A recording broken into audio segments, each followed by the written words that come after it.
Phone tapping case తెలంగాణలో ప్రసిద్ధికెక్కినటువంటి case phone tapping case. ఈ phone tapping case వలన చాలామంది కేసులో ఇరుక్కోవటం జరిగింది.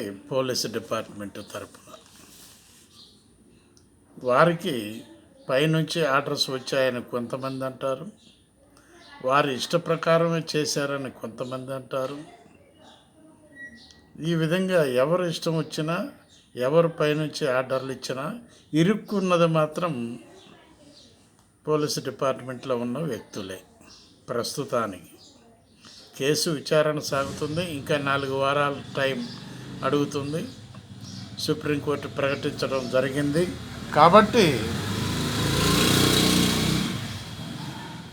విచారణకు సహకరించడం లేదు ప్రభాకర్ రావు గారు అని చెప్పి ఒక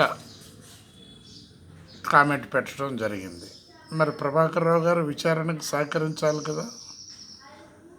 అమెరికా నుంచి రావటం ఒక గ్రేట్, ఆ తర్వాత విచారణకు సహకరించడం లేదంటే అది 2వ గ్రేట్ అని అంటున్నారు పబ్లిక్. అతి త్వరగా పూర్తి చేస్తే అసలు దోషులు ఎవరో తెలుస్తుంది. ప్రజలు ఎదురు చూస్తున్నారు దాని గురించి. ప్రస్తుతానికి ఈ విధంగా ఉన్నది వాతావరణం. ఆలోచించండి. ఈ విషయాన్ని మీకే వదిలేస్తున్నాను, మీరే చర్చించండి.